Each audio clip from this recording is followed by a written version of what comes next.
I'm at the Military Women's Memorial, located at the ceremonial gateway to Arlington National Cemetery. We are the only national memorial dedicated to telling the stories of America's servicewomen from all eras and all military services. We do this through both our world-class collection and the Register, an interactive database of military women, which houses approximately 300,000 stories of sacrifice, bravery, and service to our country. Today, we're taking a closer look at one of those stories.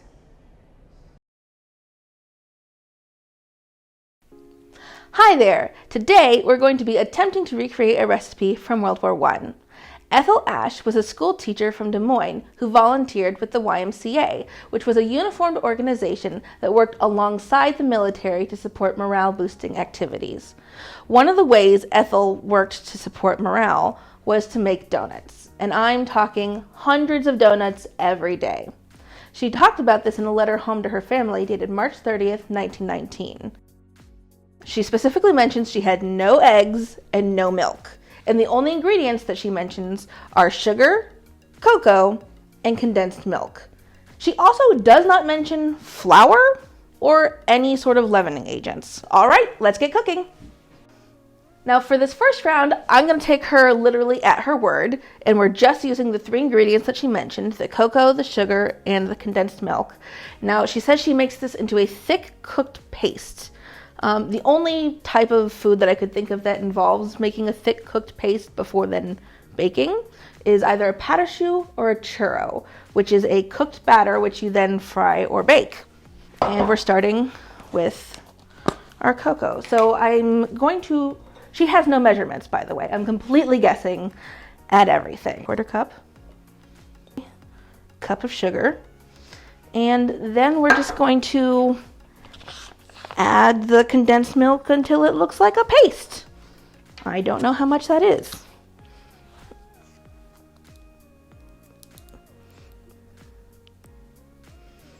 All right, I'm gonna stop there and mix this a bit and see if this is a paste.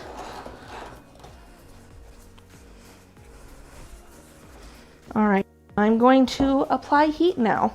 So I just did a taste test, and it's actually really yummy, but it's also very grainy right now. Okay, we've now applied heat to our thick cooked paste. It's not as thick as I would like it to be. It's also still incredibly grainy. No matter how much we cook it, it's just grainy. So we're just gonna run with it and see what we get. Okay, so we're about to start trying to fry our first batch of donuts where, remember, we're following Ethel's recipe exactly as she told us. The problem is with no flour, no leaveners, it's just kind of a sticky, gooey mess. And attempts at, so we've piped it. We let it sit to try and solidify a bit. And it's just not turning out well at all. Okay. Now, I don't want to overcrowd it, so we're going to stop with just that many. It's about to go into the oil. Hopefully we'll have a delicious donut. I think it's safe to say that we've discovered the truth. She forgot to say flour. I think that's a key ingredient. She forgot the flour. Because this just isn't working. This is a science nightmare. This is not food anymore.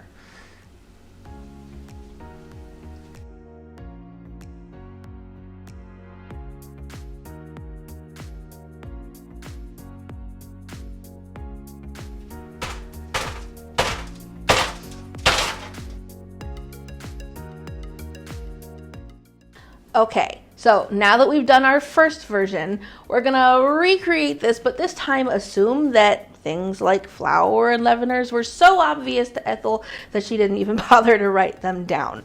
I have higher hopes for this recipe.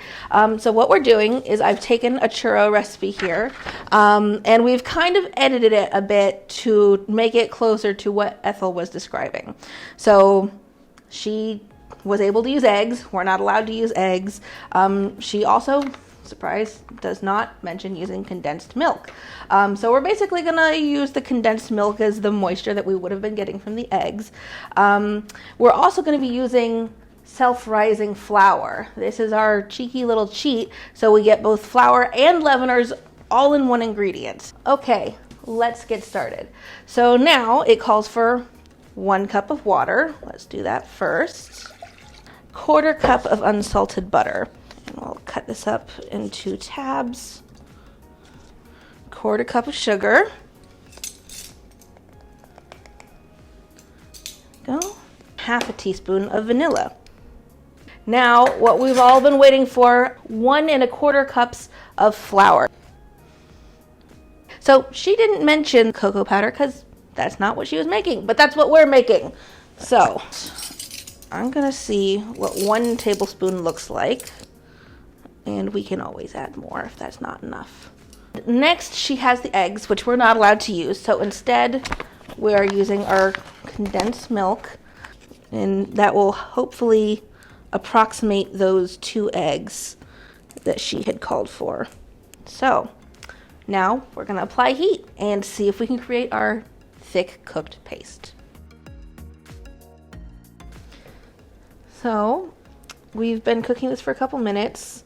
It is thickening. It's kind of a scary, clumpy texture so far. Hopefully it will still come together into something usable, but at the moment it is scary looking. So if you're following along at home and you have this terrifying clumpy texture, we're in the same boat. Okay, so it got thick enough I had to switch to a stronger utensil. I would definitely count this as a thick cooked paste. So on to the next stage, piping. Okay, we have donuts.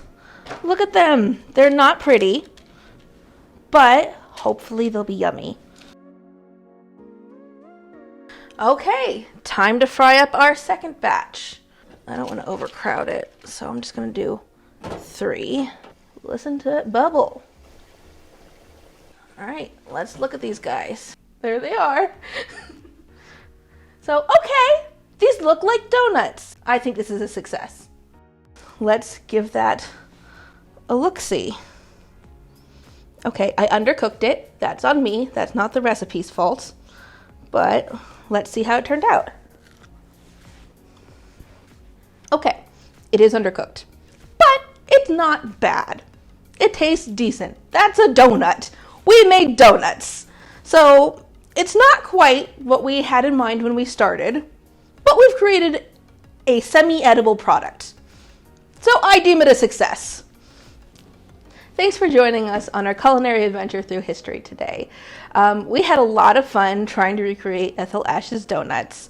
But for Ethel Ash and the YMCA workers, this was actual hard work that they were doing with lack of supplies to try and boost morale for soldiers. Thank you so much. Have a wonderful day. To learn more stories of women, past and present, who serve our nation, visit www.womensmemorial.org. Tune in for our next HERstory Spotlight.